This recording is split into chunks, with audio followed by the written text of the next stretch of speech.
दोस्तों, आज ऐसा लग रहा है जैसे भारत के अंदर बाघों की मौत का संकट सा आ गया। क्या आपने कभी जंगल की शांति को सुना है, जहां पत्तों की सरसराहट में एक ऐसी कहानी छुपी होती है, जहां दूर से आती दहाड़ सिर्फ एक शिकारी की चेतावनी नहीं बल्कि पूरे इकोसिस्टम की गूंज होती है।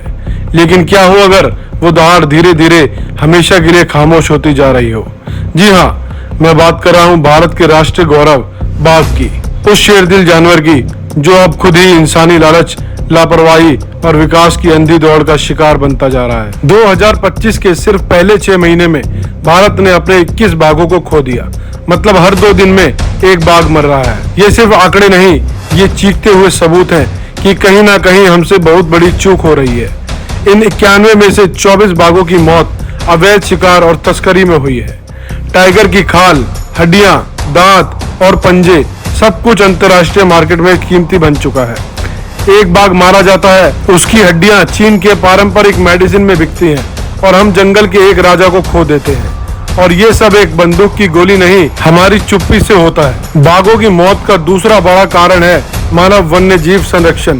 जैसे जैसे इंसान जंगलों में घुसता जा रहा है, बाघों का इलाका सिकुड़ता जा रहा है। खेती के लिए खेत जंगलों के अंदर तक पहुंच चुके हैं। लोग जंगल के पास घर बना रहे हैं और फिर जब एक बाघ गलती से किसी पशु या इंसान को नुकसान पहुंचाता है तो उसे आदमखोर घोषित कर दिया जाता है। क्या आपको पता है, पीलीभीत उत्तर प्रदेश में सिर्फ 25 दिनों में 5 लोगों की मौत हो गई और एक बाघ को फौरन पकड़ लिया गया। लेकिन हम ये क्यों नहीं पूछते कि उस बाघ को इंसानी बस्ती में आने पर मजबूर किसने किया। इसके अलावा रेलवे लाइनों और हाईवे भी बाघों की मौत की गलियां बन चुके हैं। सरिस्का से लेकर नागपुर और काजीरंगा तक हर साल दर्जनों बाघ ट्रेन के नीचे कट कर मर जाते हैं। उनके लिए कोई स्लो जोन नहीं है, कोई वाइल्ड लाइफ क्रॉसिंग नहीं है। टाइगर रिजर्व के बीच कॉरिडोर तो छोड़िए, उनके ऊपर से गुजरती ट्रेनों की स्पीड तक की लिमिट तक तय नहीं है।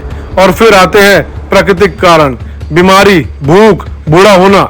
लेकिन इनमें से भी कई मौतें हमारी वजह से होती हैं, जैसे बीमार बाघ का समय पर इलाज न मिलना या भूखा बाघ जंगल में शिकार ना मिलने की वजह से गांवों की तरफ निकल जाना। तो अब सवाल उठता है, बचाया कैसे जाए? क्या बाघों की किस्मत अब सिर्फ किस्सों में बचेगी? नहीं, अगर हम चाहें तो इस गहराते संकट को रोका जा सकता है। सबसे पहले अवैध शिकार पर सख्त नियंत्रण। हर टाइगर रिजर्व में डिजिटल निगरानी, ड्रोन कैमरा और गश्ती दस्ते होने चाहिए। ट्रैफिक और एनटीसीए को मिलकर बाघों की मूवमेंट पर नजर रखनी चाहिए। दूसरा, मानव वन्य संघर्ष को रोकने के लिए बफर जोन। सरकार को जंगल के किनारों पर ग्रीन बाउंड्री बनानी चाहिए। गांव वालों को मुआवजा और शिफ्टिंग की योजना दी जाए। वन्य जीव शिक्षा का कार्यक्रम शुरू हो ताकि ग्रामीण बाघों को दुश्मन नहीं, एक जरूरत समझे। तीसरा, वाइल्ड लाइफ कॉरिडोर का निर्माण। रणथंभौर से मुकुंदरा, कान्हा से पेंच या काजीरंगा से मानस बाघों की मूवमेंट को सुरक्षित बनाने के लिए ग्रीन ब्रिज, अंडरपास और स्लो स्पीड जोन बनाए जाए। चौथा, फॉरेस्ट स्टाफ और रेस्क्यू टीम को ट्रेनिंग और संसाधन दें। आज भी कई फॉरेस्ट गार्ड के पास ना जीपीएस होता है, ना ही मेडिकल सुविधा। और सबसे जरूरी, जनता की भागीदारी। अगर हम सोशल मीडिया पर बाघ की एक खूबसूरत तस्वीर देखकर उसे शेयर करते हैं तो हमें उसके संघर्ष को भी समझना होगा।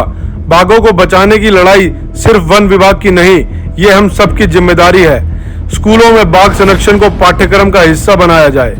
टाइगर टूरिज्म को एक तरफ से प्रमोट किया जाए कि उसके फंड भी आए और संरक्षण भी हो। क्योंकि जब एक बाघ बचता है तो सिर्फ एक जानवर नहीं बल्कि पूरा जंगल सांस लेता है। तो अगली बार जब आप जंगल जाएं, बाघ को दूर से देखें, उसकी चाल को महसूस करें तो याद रखें, उस बाघ का जिंदा होना आपकी सांसों से जुड़ा है। जंगल रहे तो पानी रहेगा, पानी रहेगा तो खेती होगी, खेती होगी तो जीवन बचेगा। बाघ सिर्फ बाघ नहीं, वो पूरा जंगल है और जंगल हमारा भविष्य है। आइए मिलकर इस भविष्य को बचाएं, क्योंकि एक देश की पहचान सिर्फ उसकी आबादी से नहीं, उसकी जैव विविधता से होती है। और भारत बाघों का देश है। जय हिंद, जय भारत।